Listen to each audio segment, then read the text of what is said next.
la gentileza de venir, el corresponsal del diario español El País, aquí en Miami, Pablo de Llano. Pablo, bienvenido, gracias por estar aquí. Gracias Jaime por la invitación. A ti por venir. ¿Cómo pasaste el huracán Irma? ¿Te quedaste en tu casa? ¿Evacuaste? Yo vivo en Miami Beach y me fui para un hotel en Doral primero, sobre todo no por evacuar Miami Beach, que si no fuera periodista hubiese evacuado igualmente, sino porque Miami Beach se iba a quedar incomunicado muy pronto y aparte, bueno, estaba el tema de las mareas y de los problemas de inundación, y en Doral había un hotel que se suponía que iba a tener las condiciones necesarias para poder trabajar, ¿no? ¿En efecto fue así o tu hotel perdió el servicio eléctrico? El hotel perdió todo el servicio para hacerlo, pero bueno, todos los hoteles lo perdieron realmente. Sí, o sea, lo que pasa es que al parecer no tenía un generador lo suficientemente fuerte como para mantener el internet, la luz y todo a la vez, ¿no? Pero yo me fui a Naples, o sea, yo estuve una noche solo en Doral y al día siguiente me pidieron del periódico que me fuera a Naples porque el ojo del huracán iba hacia Naples. ¿Y cómo fue eso? Bueno, fue apasionante y me dio mucho miedo, ¿no? ¿De veras? ¿Por qué? Bueno, porque yo nunca estuve en un huracán. ¿Este era tu primer huracán? Era mi primer huracán y además yo estaba escribiendo con mis propias manos cosas como el devastador huracán de fuerza 5 o de fuerza 4 se dirige a Naples, que será el centro de la tragedia. Claro, yo estaba en un coche dirigiéndome al mismo lugar sobre el que escribía.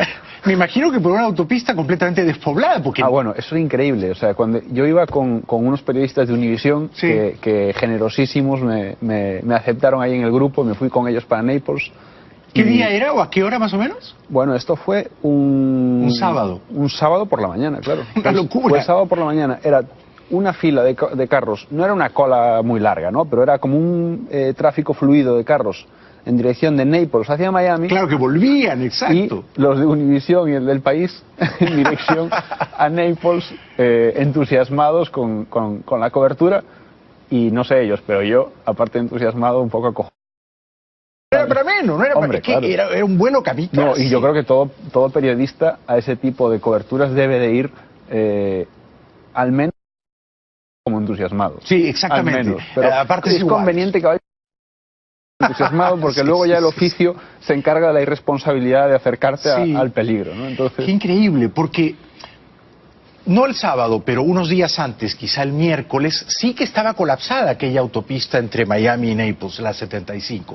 Muchísima gente huyó a la costa oeste pensando que allí estaría buen recaudo y fue lo contrario. Eso es, bueno, hoy escuché en NPR, en la radio esa buenísima que hay, ¿no? La radio pública americana, que había un caso de una familia que al parecer se fueron de Miami a Orlando, escapando del ojo del huracán que se acercaba a Miami, decían que iba a ir a Miami. Y entonces luego escucharon al parecer que Orlando estaba en peligro y se dirigieron a Naples. No, qué mala suerte, acabaron cazando el ojo del huracán en una triangulación imposible, en una triangulación motivada por el pánico. Increíble. ¿Y en Naples encontraste un hotel? Sí, de maravilla. En Naples llegábamos a un hotel a 15 kilómetros de la costa, ¿no? Para evitar las crecidas de mar, ¿no? Que eran el gran peligro, ¿no? Es que decían que yo recuerdo una noche, la noche previa del sábado para el domingo, ¿no? Porque el domingo fue cuando llega el ojo del huracán al suroeste. A la mañana, Yo recuerdo esa noche antes de dormir, estaba viendo el Weather Channel y allí había un señor que tenía un maravilloso gráfico en el que él iba enseñando las posibilidades de inundación. Entonces el gráfico era el dibujo de una casa y creo recordar que había incluso un señor a la altura de la casa para que se viese en qué momento el ser humano quedaba ya completamente ahogado y aniquilado. Entonces iban subiendo niveles y al final acababa la casa rebasada por el agua. Eso decían que podía pasar a 15 kilómetros de donde yo estaba durmiendo, ¿no? Era como... Luego, yo pensé, aterrador. Y luego yo decía, también te lleva a reflexión profesional de cómo mantener la mesura, ¿no? Ante una cobertura de este tipo. Es decir, es desmesurado desde el punto de vista científico, ¿no? Claro. O sea, y los periodistas atendemos a lo que dicen los científicos. Ahora, no ocurrieron esas predicciones apocalípticas. Quiero decir, no entró tanta agua en Naples, ¿verdad? No, pero yo creo que la gran lección, por lo menos para mí como periodista y como individuo, es que la clave de esto es no dejarse llevar por el pánico, pero sí por la prevención extrema, porque sí. Yo vi en Naples entrar un huracán de fuerza 3. Sí. Y lo que yo vi fue, pero de pánico, pavoroso. Y era 3, ¿cómo sería 5? Claro. Es decir, si eso llega a ser 5, que bien podría haber sido, porque lo fue en las islas de las Antillas Menores. Correcto. Bueno, eso hubiera sido una catástrofe. Sí, una catástrofe. No estaríamos acá tú y yo ahora mismo. Con muchos muertos. Claro. Muchos muertos, porque es que hay mucha gente en Estados Unidos que vive muy precario. Y claro que se pueden ir a un refugio. Pero hay muchos que por desinformación, por tozudez, porque se aferran a lo poco que tienen, ¿no? Que es comprensible, no lo hacen. Entonces... ¿En el hotel donde estaba se fue también la luz en Naples? Sí, por supuesto. También. Por supuesto. ¿Cuál fue el peor momento del domingo, las peores horas? Entre 3 y 5 de la tarde. 3 y 5 de la tarde. Sí. Y en concreto creo que los de Univisión repetían siempre 45 minutos. 45 minutos, sí, sí, porque ellos también estaban más bregados en los huracanes porque ya habían cubierto más, ¿no? Entonces como que concretaban las cosas así mucho. Ya no hubo como 45 minutos, decía uno, recuerdo, que creo que debió de ser entre las 4 y 4:45, que estábamos junto a una ventana en el pasillo, en la planta 2 del hotel, porque en el hotel nos habían indicado por la mañana un señor de seguridad anglosajón muy serio y muy eficaz, nos dijo que a las 2 de la tarde teníamos que estar en nuestras habitaciones y entre 3 y 4 deberíamos de estar ya enclaustrándonos en los baños de las habitaciones. Para no estar cerca de ninguna ventana. Por si acaso la fuerza del huracán la rompiera. Era capaz de romper las ventanas de un Marriott, que es un hotel con estándares de seguridad. Exacto. Entonces, todo eso mete miedo, naturalmente. Todo eso mete miedo, pero entonces en el peor momento, que eso es la cosa del periodista, ¿no? Que obviamente no estábamos fuera porque hubiéramos acabado en Madagascar con la fuerza del viento, pero nos fuimos al pasillo, a una ventana, a hacer retransmisiones por Facebook Live, a ver un poco qué estaba pasando, y era seguro, era seguro. Porque al final el huracán 3 llegó en 2, a donde estábamos nosotros, o durante la tormenta se degradó a 2, algo así. Entonces fue menos de la mitad. Pero veías esa ventana y decías, esto va a explotar. Esta ventana va a explotar y me va a succionar. Irma, y voy a desaparecer. Sientes que vas a salir volando. Sí, solo puedes sentir eso, es una bestialidad. Claro que es una bestialidad, y es verdad que en España no están acostumbrados a estas cosas. Hombre, yo me acuerdo que seguimos hablando, yo soy de Galicia. Claro. Y seguimos hablando de un huracán que se llamó el huracán Hortensia, que no debió de ser un huracán, supongo, debió de ser una tormenta. ¿Cuándo fue? No, una cosa completamente local. Pero que todos recordamos que un puente se cayó, que cayeron 3 árboles, o bueno, no, deben caer muchos, ¿no? Pero lo recordamos todos. Yo me acuerdo, estas vacaciones hablando con mis padres, hablábamos todavía, ¿no? ¿Te acuerdas cuando pasó el huracán Hortensia, ¿no? Que rebasó el agua este puente. Imagínate, lo comparas con... ¿Qué es lo que más te ha sorprendido desde tu mirada española del huracán? Lo que más me ha sorprendido. Sí. Bueno, la capacidad de la naturaleza de poner patas para arriba un territorio de 20 millones de habitantes, un país con todos los recursos para enfrentar lo que sea. Nada, llega el huracán y todo patas para arriba. Y lo revuelve todo, bien, ¿no? Se organizan bien, ¿no? Es decir, la verdad es que la reacción no fue cualquier cosa, ¿no? Y el gobernador estuvo como un general, ¿no? Ahí al comando del huracán, ahí... ¿Te ha sorprendido que, porque a mí, claro, si uno compara con Andrew el año 92, o incluso con Vilma, que fue hace como 12 años, con Andrew nos quedamos un mes sin luz, pero fue categoría 5, y el ojo pasó por acá, en Miami. Bueno, al sur de Miami, por Homestead, ¿no? Pero a mí sí me sorprende que una semana después, ayer domingo, no sé, el 20% de Miami siga sin luz. Coral Gables, que es un barrio rico, que te cobra un montón de plata en impuestos, un montón de gente en Coral Gables sigue sin luz. Irónicamente, algunos barrios no tan ricos de Miami, pero más modernos, Doral, Weston, Pembroke Pines, creo que nunca perdieron la luz porque tienen los cables soterrados. ¿Eso te sorprende, digamos, que pasa una semana después de un huracán que en realidad no pasó por Miami y hay mucha gente sin luz? Sí, sorprende, ¿no? Porque las infraestructuras en Estados Unidos no están al nivel de lo que uno pudiera esperar, ¿no? Exacto. Sí, yo creo que es que las grandes empresas que no invierten lo suficiente en actualizar sus cosas porque cuesta mucho dinero, pero al final va a ser peor.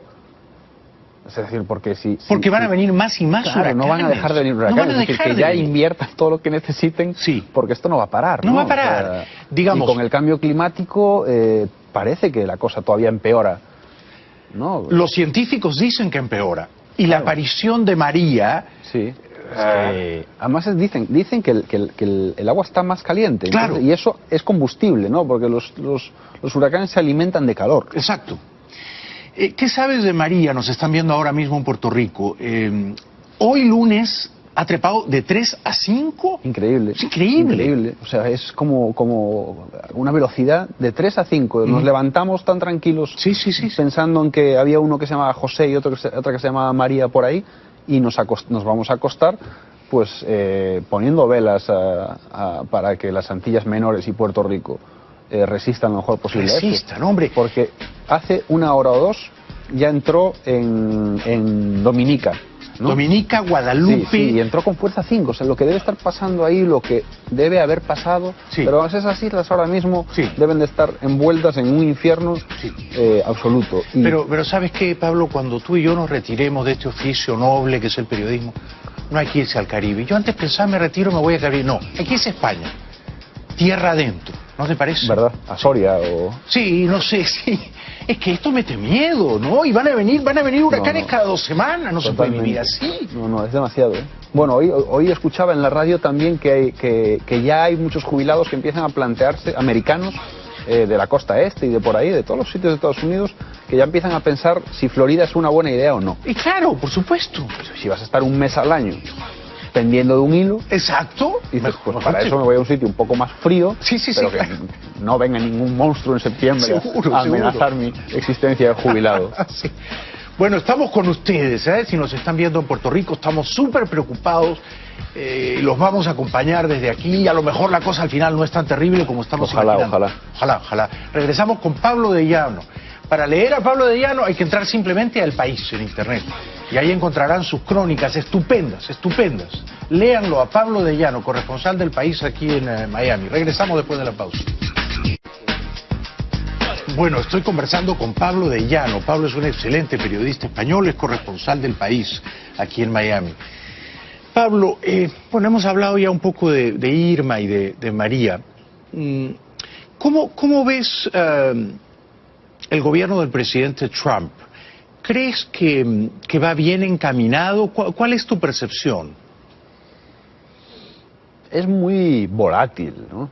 O sea, tiene momentos en los que está un poco más comedido, ¿no? Y puede llegar a resultar presidenciable o presidencial.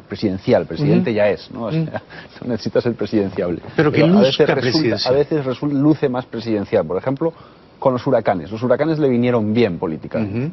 Aunque resbaló un poco en la primera visita con la polémica de los tacones de Melania y toda esta cosa.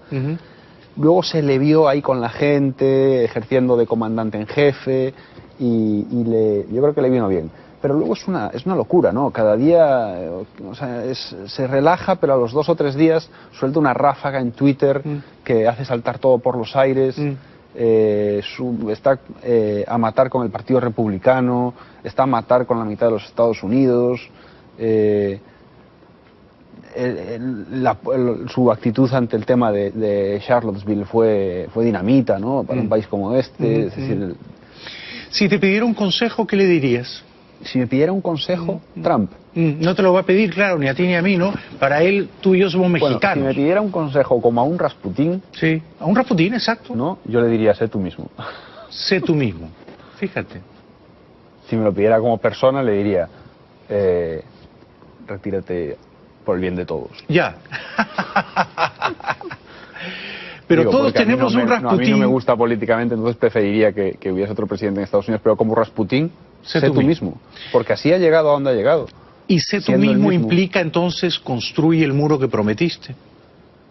¿Crees que lo va a construir? No, bueno, yo es que eso ni como Rasputin se lo diría porque es demasiado horrible, ¿no? Pero yo no creo que lo vaya... No sé, la verdad, es que hacer pronósticos con Trump es muy difícil porque es un tipo imprevisible y que tiene muchísimo poder porque no olvidemos que es el presidente de Estados Unidos. Sí, sí. Y si decide hacer algo, es muy difícil que lo paren. Y si él considera... Yo creo que todo va a depender de cálculos políticos suyos. Él lo que lo que hay que tener en cuenta es que, a pesar de ser un individuo estrambótico, también es un tipo muy hábil, ¿no? Eso está claro. Si no lo fuera, no habría amasado una fortuna.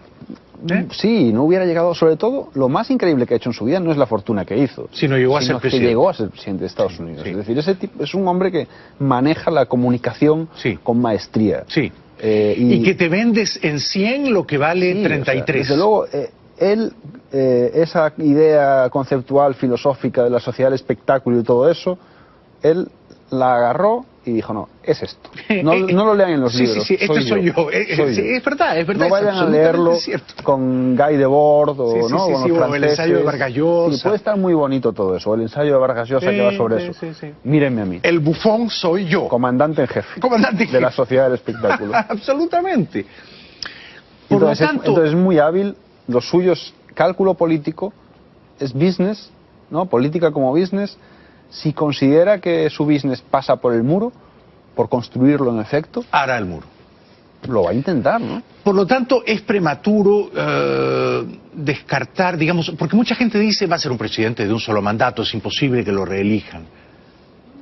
No, hombre, no es imposible. O sea, lo más imposible era que hubiese sido... Él ya hizo lo más imposible, que es ser presidente de Estados Unidos. La reelección sería un grado menos de imposibilidad. Ya. Entonces... No lo subestimemos, ¿eh? No, en absoluto. Y no subestimemos a Estados Unidos. Que ya lo hizo presidente. Exacto. 3 escenarios de conflicto. Creo que el más quemante ahora es Norcorea. ¿Crees, intuyes, presientes que Trump va a buscar una solución militar en Norcorea o al final va a prevalecer la solución diplomática? No, yo creo que va a prevalecer la solución diplomática. Yo lo creo. Porque no hay una solución militar limpia, ¿verdad? No, es un caos eso, ¿no? O sea, Corea del Sur tiene frontera, está a un palmo de los misiles nucleares de Corea del Norte. Y Kim Jong-un tiene, si no 20 o 30 armas nucleares. Japón está al lado. No, y yo creo que ahí el tema es las negociaciones de poder entre China y Estados Unidos. Exacto. ¿No? Porque China es quien tiene la brida de Corea del Norte. Exacto, la brida, las riendas. Aunque, bueno, también en este caso... Corea del Norte, las riendas de Corea del Norte, supongo que serán, yo no soy un experto, pero tampoco debe ser bastante imprevisible también, ¿no? Bueno, imagínate, si Trump es volátil, otro... Es decir, Trump es Descartes comparado con Kim Jong-un, ¿no? Sí. Entonces... los rusos también tienen parte de la culpa aquí porque los rusos le dieron la tecnología nuclear al abuelo de este dictador, o sea que los norcoreanos no es que han desarrollado... La Guerra Fría. Sí, exactamente, ¿no? Pero yo creo que la solución yo creo que va a ser una guerra diplomática. Que durará mucho tiempo. Cuba, ¿crees que Trump va a cerrar la embajada como represalia por esta pérdida auditiva de los 21 funcionarios? Yo no lo creo, ¿eh? No, yo no lo creo. Yo creo no que volvemos de hecho me sorprendió que Tillerson dijese que lo contemplaba como una posibilidad. Aunque una vez lo dicen así es porque se supone que lo tienen sobre la mesa, ¿no? ¿Es verdad que han perdido capacidad auditiva o es un cuento chino? Bueno, eso es lo que dicen las fuentes de la investigación de Pero hasta ahora no ha salido un señor a decir, miren, yo quedé sordo. No, son funcionarios del gobierno estadounidense que estarán protegidos, estarán todavía bajo tratamiento médico o bajo supervisión. Todo eso lo llevan con mucho secreto, ¿no? Y con mucho celo. Yo creo que... No. Esta es mi última pregunta. Qué pena, no hay tiempo para más. Venezuela. ¿Crees que Trump va a entrar, va a querer repetir la operación Noriega de Bush padre o ni hablar, no lo ves? Yo creo que no estamos ya en tiempos de ese tipo de cosas. Yo creo que también Trump o la Casa Blanca o Washington lo que hará es también presionar como puedan, ¿no? Sanciones. Y tratar de que Venezuela salga lo antes posible y lo mejor posible del atolladero. Gracias por venir. A ti, Jaime, fue un gusto. Ha sido un gran gusto conocerte, te leo todos los días. Ojalá puedas volver pronto aquí al programa, querido Pablo. Gracias. Pablo de Llano, periodista, corresponsal del Mejor. Es conveniente que vaya entusiasmado porque luego ya el oficio se encarga de la irresponsabilidad de acercarte al peligro, ¿no? Entonces... Qué increíble, porque no el sábado, pero unos días antes, quizá el miércoles, sí que estaba colapsada aquella autopista entre Miami y Naples, la 75. Muchísima gente huyó a la costa oeste pensando que allí estaría buen recaudo y fue lo contrario. Eso es, bueno, hoy escuché en NPR, en la radio esa buenísima que hay, ¿no? La radio pública americana, que había un caso de una familia que al parecer se fueron de Miami a Orlando, escapando del ojo del huracán que se acercaba a Miami. Sí. Decían que iba a ir a Miami. Y entonces luego escucharon al parecer que Orlando estaba en peligro y se dirigieron a Naples. No, qué mala suerte, acabaron cazando el ojo del huracán en una triangulación imposible, en una triangulación motivada por el pánico. Increíble. ¿Y en Naples encontraste un hotel? Sí, de maravilla. En Naples llegábamos un hotel a 15 kilómetros de la costa, ¿no? Para evitar digamos, las crecidas de mar, ¿no? Que eran el gran peligro, ¿no? Es que decían que yo recuerdo una noche, la noche previa del sábado para el domingo, ¿no? Porque el domingo fue cuando llega el ojo del huracán al suroeste. A la mañana, Yo recuerdo esa noche antes de dormir, estaba viendo el Weather Channel y allí había un señor que tenía un maravilloso gráfico en el que él iba enseñando las posibilidades de inundación. Entonces el gráfico era el dibujo de una casa y creo recordar que había incluso un señor a la altura de la casa para que se viese en qué momento el ser humano quedaba ya completamente ahogado y aniquilado. Entonces iban subiendo niveles y al final acababa la casa rebasada por el agua. Eso decían que podía pasar a 15 kilómetros de donde yo estaba durmiendo, ¿no? Era como... Luego, yo pensé, aterrador. Y luego yo decía, también te lleva a reflexión profesional de cómo mantener la mesura, ¿no? Ante una cobertura de este tipo. Es decir, es desmesurado desde el punto de vista científico, ¿no? Claro. O sea, y los periodistas atendemos a lo que dicen los científicos. Ahora, no ocurrieron esas predicciones apocalípticas. Quiero decir, no entró tanta agua en Naples, ¿verdad? No, pero yo creo que la gran lección, por lo menos para mí como periodista y como individuo, es que la clave de esto es no dejarse llevar por el pánico, pero sí por la prevención extrema. Porque yo vi en Naples entrar un huracán de fuerza 3. Y lo que yo vi fue... pero de pánico, pavoroso. Y era 3, ¿cómo sería 5? Claro. Es decir, si eso llega a ser 5, que bien podría haber sido, porque lo fue en las islas de las Antillas Menores. Correcto. Bueno, eso hubiera sido una catástrofe. Sí, una catástrofe. No estaríamos acá tú y yo ahora mismo. Con muchos muertos. Claro. Con muchos muertos, porque es que hay mucha gente en Estados Unidos que vive muy precario. Y claro que se pueden ir a un refugio, pero hay muchos que por desinformación, por tozudez, porque se aferran a lo poco que tienen, ¿no? Que es comprensible, no lo hacen. Entonces... ¿En el hotel donde estaba se fue también la luz en Naples? Sí, por supuesto. También. Por supuesto. ¿Cuál fue el peor momento del domingo, las peores horas? Entre 3 y 5 de la tarde. 3 y 5 de la tarde. Y en concreto creo que los de Univisión repetían siempre 45 minutos. 45 minutos, Sí, porque ellos también estaban más bregados en los huracanes porque ya habían cubierto más, ¿no? Entonces como que concretaban las cosas así mucho. Ya no hubo como 45 minutos, decía uno, recuerdo, que creo que debió de ser entre las 4 y 4:45, que estábamos junto a una ventana en el pasillo, en la planta 2 del hotel, porque en el hotel nos habían indicado por la mañana un señor de seguridad anglosajón muy serio y muy eficaz, nos dijo que a las 2 de la tarde teníamos que estar en nuestras habitaciones y entre 3 y 4 deberíamos de estar ya enclaustrándonos en los baños de las habitaciones para no estar cerca de ninguna ventana, por si acaso la fuerza del huracán la rompiera, era capaz de romper las ventanas de un Marriott, que es un hotel con estándares de seguridad. Exacto.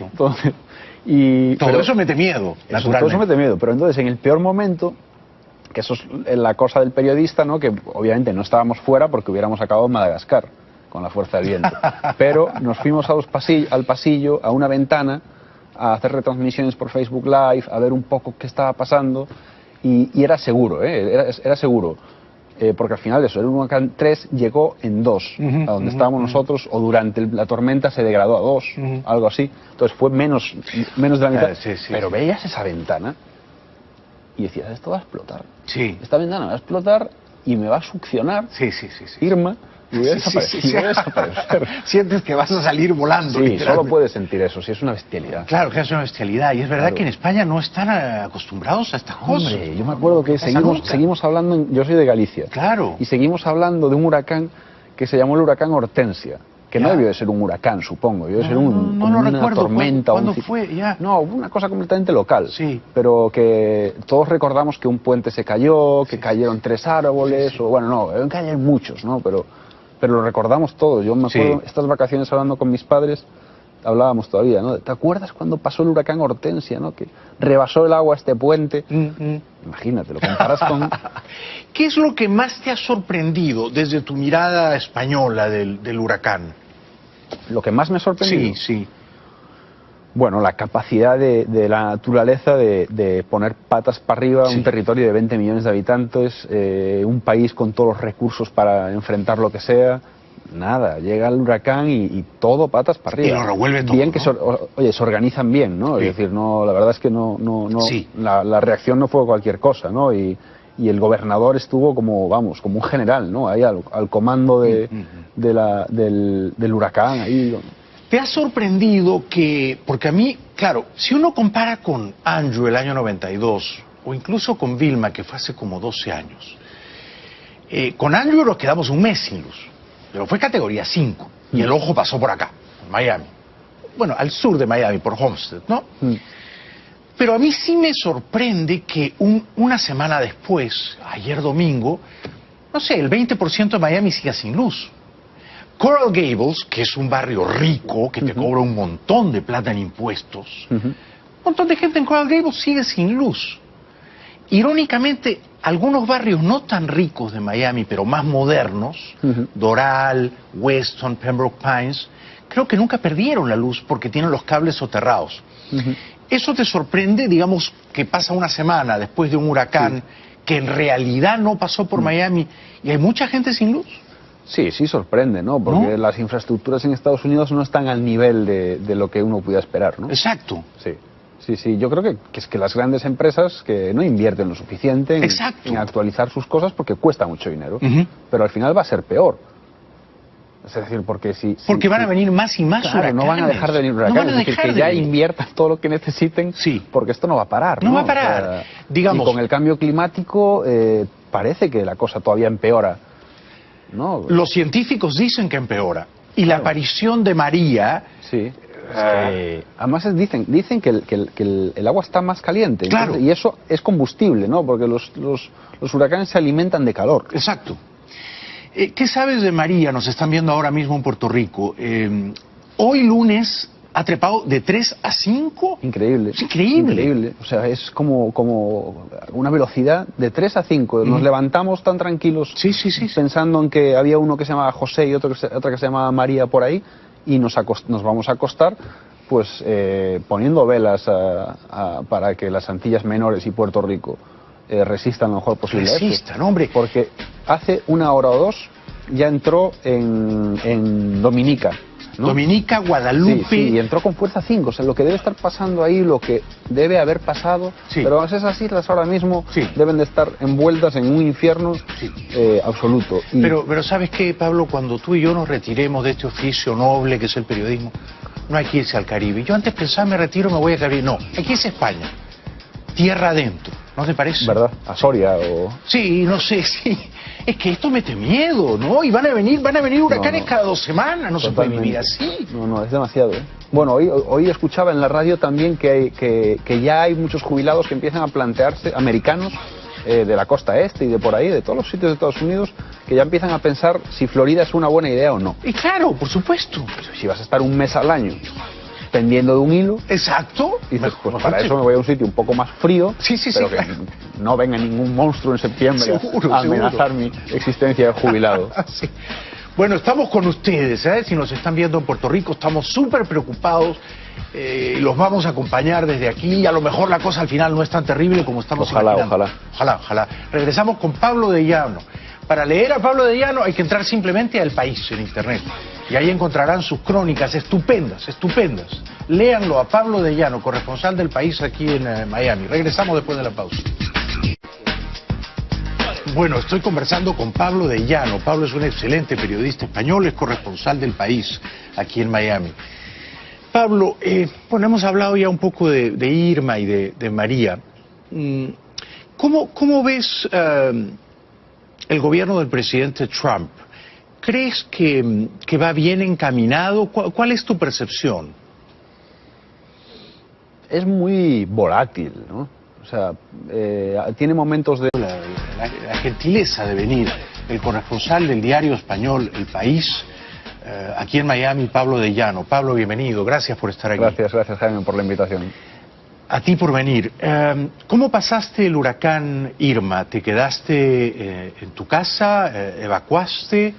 Yo vivo en Miami Beach y me fui para un hotel en Doral primero, sobre todo no por evacuar Miami Beach, que si no fuera periodista hubiese evacuado igualmente, sino porque Miami Beach se iba a quedar incomunicado muy pronto y aparte, bueno, estaba el tema de las mareas y de los problemas de inundación, y en Doral había un hotel que se suponía que iba a tener las condiciones necesarias para poder trabajar, ¿no? ¿En efecto fue así o tu hotel perdió el servicio eléctrico? El hotel perdió todo el servicio para hacerlo, pero bueno, todos los hoteles lo perdieron realmente. Sí, o sea, este lo que pasa es que al parecer no tenía un generador lo suficientemente fuerte como para mantener el internet, la luz y todo a la vez, ¿no?